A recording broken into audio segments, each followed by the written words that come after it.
This is Dream Power Radio, the place where your dreams turn into reality. Here is your host, Debbie Spector-Weissman. Hello, hello, hello, and welcome to the Dream Power Show on the amazing Women and Men of Power Network, the world's leading positive programming network powered by Raven International. I'm your host, Debbie Spector-Weissman, the Dream Coach. This is the show where we talk about dreams, both daytime and nighttime dreams, and how you can use them to make the internal shift to a life you love. And as always, as a reminder, I'm here to help you understand your dreams. So if you've got a dream that's got you stumped, email me at debbie@dreampowerradio.com. I can help you understand your dream, and I could even answer any general questions you might have about dreams. So again, you can email me at debbie@dreampowerradio.com.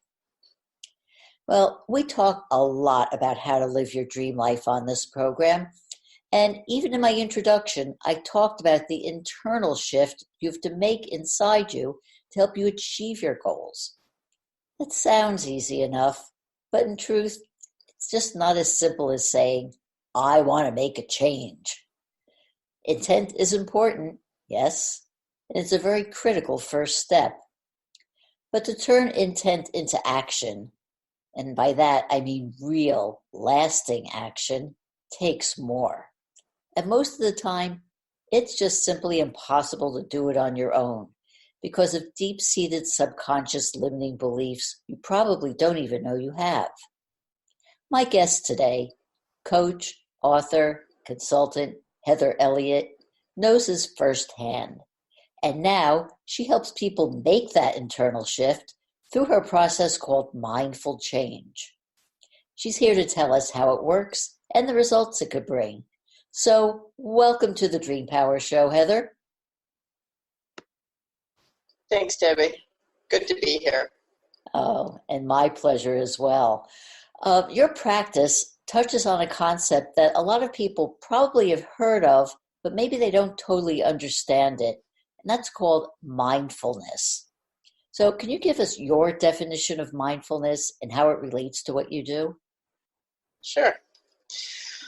There's a lot of, I want to say a lot of play with the word mindfulness right now. They use mindfulness in terms of yoga practice. They use mindfulness in terms of meditation. And what they're referencing there is quieting the mind and getting to that clear space where the chatter of everyday life doesn't kind of yammer at you all the time. So that's sort of the standard definition of mindfulness. In my work, mindfulness refers to actually stepping outside of your mind to become an observer of it so that you can become more aware of what it is you're thinking and how it is that you're feeling, so that rather than running your mind like a program, like it's just in the morning you get up and you press on and all of a sudden the program starts running and your mind is running and it's going a million miles an hour. Mindfulness, to me, the very first step is to step back and step up and start looking at what's happening in there, because all of that chatter is something that you're unconsciously paying attention to. And in order to really get control of your reality and to understand what's driving it, you need to first of all be able to see what you're thinking consciously and subconsciously. So that to me is my definition of mindfulness. Okay. And this is something that you help your clients work at through your program, Mindful Change? Yes. Okay, can you explain in a bit more detail about what Mindful Change is all about and what you mean by that? Mindful change is a term that I coined. I created it back in 2005 when I opened my business. I define mindful change as a process. It's a process that I've developed that helps people take control of their reality by unlocking and then examining and then rewriting the stories that are at the source of how they experience life. Because from a mindful change perspective, if you can think of it this way, is that whatever you're experiencing out there in terms of your reality is somehow being driven from what's going on in here. So the mindful change process helps people to be able to connect with that and see what it is that they're thinking, believing, feeling, etc., that is driving the reality that they're experiencing. So like you, Debbie, people that come to me, they want to love their life. I mean, they want to be happy in their life. There isn't anybody out there that doesn't. But the people that will find their way to mindful change know that it's something about what they're thinking, consciously or subconsciously, and they just can't get a handle on it. So whether they're feeling anxious, sad, depressed, or whether they just simply feel like, hey, I keep choosing the same guy in my life and I don't know why. It's like I'm on repeat. Or I keep attracting the same kinds of people into my life, like what's going on? Or I just can't seem to get a handle on this career or whatever. They just know it's coming from in here, but they can't get down to the nitty-gritty of what's driving it. So they'll come into me and work with my system, which is unique in the sense that it works in day-long sessions. So rather than, the standard coaching, which is, 60 minutes, 90 minutes, maybe 2 hours, the mindful change process brings people in at the start of the day. We uncover the story, the beliefs, etc., maintaining the problem. And we rewrite that story all in one day so that they go out differently than they came in at the beginning. And it's a very efficient system, and people get change pretty much 95% of the time. Just can you tell us a bit more about how somebody can make a change that immense in just a day's worth of time? It seems like a very short time for that to happen. But like I say, it is possible. It does work. But can you explain how that happens? Well, the first thing that has to happen is you need to be able to shift how you see reality. And for those of us that wake up to the idea that mind and reality are linked, the next thing that you need to accept is that your reality is not as solid as what we've been taught to think it is. So we think of reality as being out there. So there's a person, there's a circumstance, there's events, there's things in your life, etc. So we've been taught to think of it like it's real, and we've been taught to think as if it's separate from us. Well, what metaphysics and quantum physics know is that that's incorrect, is that we actually are interacting with a very sophisticated simulation. I call it a virtual reality. And what's driving it is the script called our mind, or the script of our emotions. That's what's driving the virtual reality. So just like in a simulation or a game, when you don the goggles and the gloves of the game, you suddenly start interacting with that virtual reality. Well, it's the same thing in life, is we're interacting with a virtual reality. And depending on how we think, how we feel, and how we behave, our simulation will respond to us accordingly. So that you maybe notice that when people are very fearful or anxious or upset, is that when they come into life that way, they'll usually have a super bad day. Like wherever they go, drama shows up. And the reason that that's happening is because they're not actually, reality is not separate from them. It's just mirroring back to them what they're putting out. So that we become like a TV tower. And whatever we're thinking and feeling and projecting into our world is what is coming back to us as the virtual reality that we interact with. So that if this is the case, then when you change the script, which can be changed, it's just like writing, well, Debbie, you come from the field of film. You understand that, a producer or whatever gets a script, and then you make changes to the script, and that will change whatever happens on the screen. Well, the exact same thing happens in terms of the mind, is that when we understand the story or the script that we're running in here, and we change it such that the mind accepts the change, all of a sudden we're projecting a completely different script. And we're rewriting, relationships with people, we're rewriting what we're experiencing in life. It's amazing, actually, because it can work that fast. And do you find that there's a particular similarity in what clients come to you for, or are they different? Do they vary?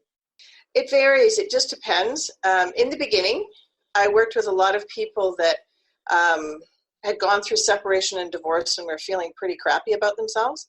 So I worked a lot with self-esteem and self-worth and helping people to rewrite the scripts that left them feeling so devastated coming out of divorce and separation. And from there, I started working on more complex issues like relationships. People would come in and they'd say, my husband and I are stuck. Why are we stuck? And, and what you'd find is his mind and her mind were not finding common ground, and they couldn't get it together because they had different stories and belief systems running. So I started helping people with relationships. And then I started working with entrepreneurs, and entrepreneurs have a whole host of issues that come up. It could be communication with their team. It could be conflicts on their team. It could be business stuff, money stuff, all that kind of stuff. So the range of items that I started to work with was quite broad because the mind is creating all of them. Whether it's a relationship, a business, or just somebody's personal life, it's the mind that's at the cornerstone of what they're experiencing.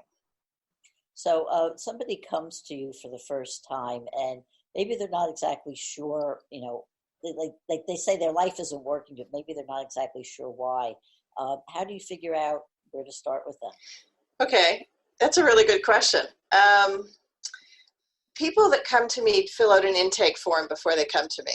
So that's usually, without realizing it, that's usually the frame of the story that we're going to uncover in session in more depth that needs to be changed or rewritten. So I have the intake form, but most importantly, if life is your virtual reality and you are projecting that reality outwards, by looking at your life, so I'll look at their money, their health, their relationships, key conflicts, what they want in their life and they're not getting, etc. So when you look at those indicators, you can usually link it back and say, okay, I think it's this. It's a diagnostic. It's being able to read people's realities and understand what the likely belief system is or story is that they're carrying that needs to be shifted in order for them to move forward. It also heavily relies on what happened to them in their past, is that if I can see their reality today, I know it's being driven from here, but in looking at their reality in the past, which comes from the intake form, I can see the forces that shape their mind back in the beginning, which is where most of our stories start. And I can see they're influenced by the parents, what kind of relationship do they have with their parents, their siblings, their significant others. And all of that will link into whatever it is that we need to work on today. And do you find that with most people, their core limiting beliefs start in childhood? For the most part, I would say 95% of my clients, the core limiting beliefs, as well as the core unlimited beliefs, begin in childhood. I look at it like life is like a house. And there's a movie, I think, Life is a House. It just came to mind. But life to me is like a house. And in Canada, our houses all have foundations under them called basements. Now, I know that in different parts of the U.S. that's not the case. But in Canada, there's mostly basements. So I liken childhood under the basement. And that's where the structure gets its stability from, is how stable and how well grounded the basement is. If the basement is in good shape, then when you build the walls on the top of the basement to form the rest of the house, it's solid and stable. It's built on a solid foundation. But if you have cracks in your basement, if your basement isn't built properly, then you're going to have a weak foundation, and that's going to reflect in the walls, etc., that tilt and things they go awry. Well, the same thing happens in life. So that in childhood, if we didn't develop a really healthy self-concept, if we didn't believe in our own abilities, if we didn't trust ourselves, if we didn't think that we were smart, if we didn't see ourselves as having a bright future, if all of those things were not in place, then what happens is as we grow, that initial story starts to cause the walls and the features of our life to kind of go off kilter. A little bit or a lot, depending on how off kilter the foundational beliefs are. Very interesting in that. Okay, with that, we're going to take a short break here. We're talking about mindful change with my guest, Heather Elliott, on the Dream Power Show. We'll be right back. Want to know more about remembering your dreams and what they mean? Want practical tools to help you really live the life of your dreams? I'm Debbie Spector-Weissman, the Dream Coach. For powerful wisdom you can use, sign up for my newsletter today at dreampowerradio.com. It's free. Welcome back to Dream Power Radio with your host, Debbie Spector-Weissman. Yes, welcome back to the Dream Power Show.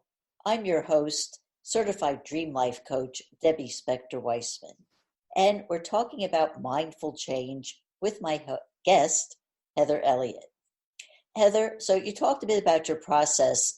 Without naming any names, can you give us an example or two of how your process has changed your clients' lives? Absolutely, because I realize words are fine, but you need something to kind of ground them. So, yes, I came equipped with those, Debbie. I'm going to share with you a story about a woman named Carol. That's not a real name. And I will disguise the details of it somewhat, but you'll get the gist anyway. So Carol came to me because she couldn't stop crying. So, it was to the point where she couldn't even go to work because she couldn't stop the tears that just would not subside. So she came to me for a day, and so you sit down and I have a conversation to be able to go back into the story of the tears. So think of tears like the top of an iceberg. It's a symptom, okay? And we know that there's other things linked to the system. So I have a system, or I have a way of being able to question the person, to be able to probe beneath the symptom to find out what happened to her that created the situation of such intense sadness that she could not stop crying. And when you probe something like tears and ask the right questions and ask, when was the first time that I felt this type of sadness? Then what happens is the mind starts to build a timeline. It starts to build a timeline of events that happened to her that created the intense tears that she was experiencing in my office that day. And so it's little stuff like it turned out to be a really poor relationship with her father growing up. And the other things in her life besides these intense tears, her life today, was extremely poor relationships with men who were in positions of power and authority in her life, like her husband or her boyfriend or the manager of her store and things like that. So the tears were just one symptom of a story that she held deep down that started in childhood with a really bad relationship with her father. And most children, all they ever wanted was love and respect from their parents. And so when one or the other parent does not love and respect them, it causes them to develop low self-esteem. And then, they believe that they're unworthy of love. They think there's something wrong with them. And that was the story that was built in childhood. That if you looked at her life, she kept building that same story in time and time again of I'm not worthy of love by men.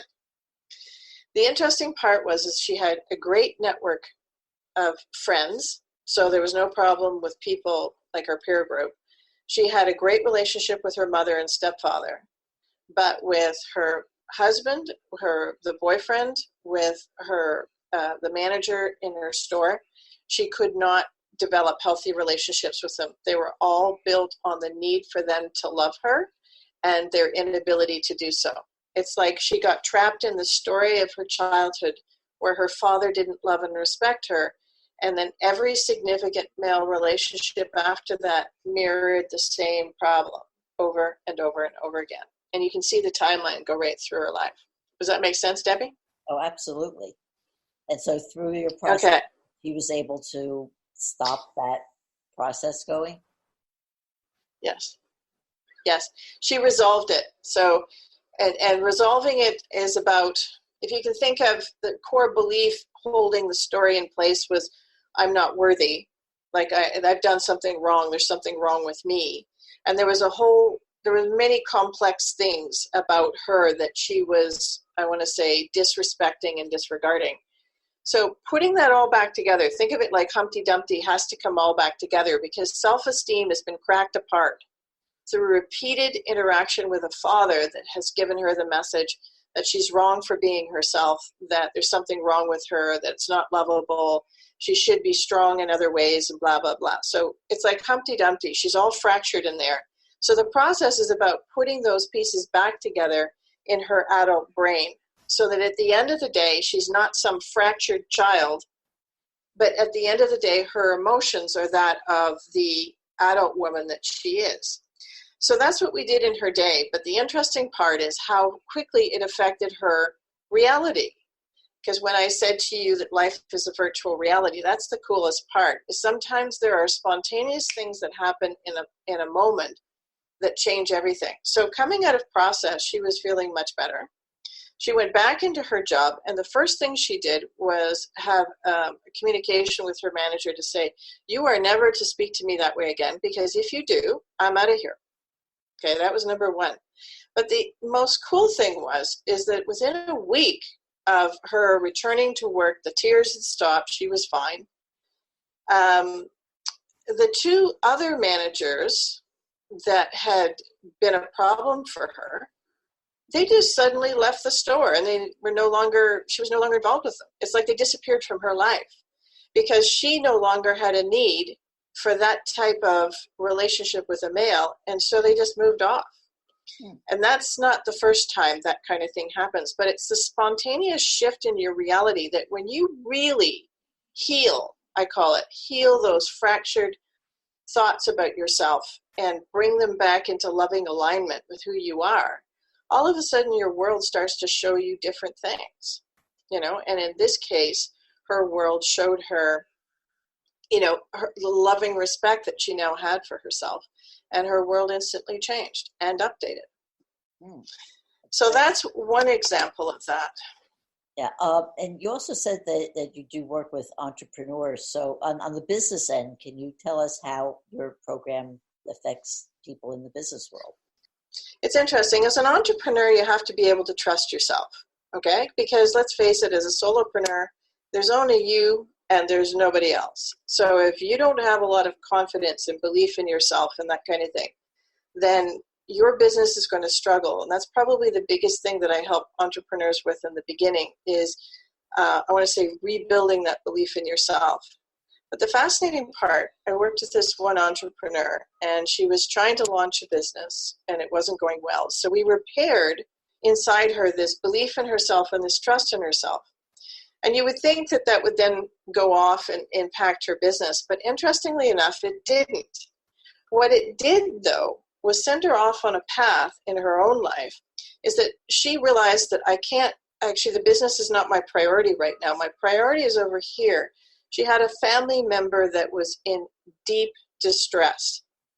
And she realized that she needed to help that family member get their life together in order for her to move her life forward. And she used all of this newfound belief in herself, trust in herself to do that. Is that everything she did for that family member, she did intuitively. She did it from what she knew because there was no template on how to help that person. She had to figure it out from within. And every step of the way for the next 6 months, she followed a path that was nothing short of genius to get that person the help that they need and to help their life move forward. And when I did follow up with her at 6 months, she recanted the story of everything that happened to her. And I said, how cool is that? I said, the very thing that you came to learn to do in your business, you didn't use for business purposes, but by George, you used it brilliantly in your life to find solutions for your family member that needed help. And buoyed by that, she went, oh my God, I didn't even look at that. Buoyed by that, then we went off and didn't she do the same thing in terms of building her next career move? It was all completely intuitive. And she used it to be, rather than building a business, she realized what she really wanted was to work with a company. So she defined what it was she wanted to work with. And again, using the intuition, using her own belief in herself, her own knowingness, secured an absolutely wonderful position with a company doing exactly what she wanted to do. And so that's just one example about how a shift in this one thing, I'll call it Humpty Dumpty, inside you, can then spin off in all of these directions to bring your life into alignment and balance and harmony in a way that it wasn't before, and make it a way more pleasant experience for you. Oh, yes. And the last thing was, it gave her the courage to leave her marriage that she realized hadn't been functioning. So in the space of 12 months, she made 3 major moves, all because she trusted herself. Yes, it's just an amazing transformation for her. Speaking of which, how did you actually get started on this road? What led you to the point where you were able to create this mindful change program? Actually, it was a good friend of mine came to me, and all I will say is that she was deeply troubled by something that happened in her past. And it was troubling to the point where it was completely derailing her life. She wasn't able to function properly at all. And so I already knew it had to do with belief systems, so began looking around for options for her. And I found a practitioner close to where we lived that worked in that arena of belief change, mindset, etc. And in seeing what that therapist was able to do with her, I thought, I'd like to learn to do that too. So I went off and learned that particular system, and then used everything that I'd learned about quantum physics, neurobiology, metaphysics, and all that kind of stuff, and I built my own system so that by 2012, I was actually teaching others to do what I do. So I came to it because I had someone that was in deep turmoil, that was going to be in even deeper trouble if she didn't find a solution. And standard coaching, standard therapy didn't do anything for her. So it forced me to try and find something that would work for her. And in finding that, I found my path and then developed my own system from there. And so when people, get these, changes or transformations from your process, what prevents them from backsliding and going back to their old ways? Well, think of a script in a movie, right? Is that once you write the script and you change the script and then you implement the changes in your script, it's done, is it not? And the same thing is true in the mind, is that when the mind accepts the changes that you have written, the mind will update like a piece of software. So that think of your telephone or think of your computer when it does a software update. It doesn't go back to the old one. It's updated. Well, the mind is capable of the same kind of update. And the moment it's updated, it's done. And it will last because the change has been accepted. That's all that matters. We have more control than we know. It is an amazing thing to realize, that part. We're coming toward the end of the program. So if you could leave our listeners with one thought, what would that be? I want to say it's the whole purpose behind what I do, is to leave you empowered within yourself to know that every moment of every part of your day you are actually creating from the power that you are by virtue of what you accept and believe. And the lie that we have been taught through, I want to say, standard conditioning, is that we are helpless, powerless victims in a world that's way bigger than us, that we don't have any control over. And since I want to feed that particular belief system in me, and I am proud to say that I'm on the other side of it, and what I would like people to know is that they are powerful beings that are in charge of their reality. Please know that, and know that there's always a way, there's always a solution to be able to manage your life in a way that leaves you with the life you want to live. There's a way to live happily, and you just have to stay the course until you find that way. Great. How can people learn more about you and your services? My website, which is www.mindfulchange.com.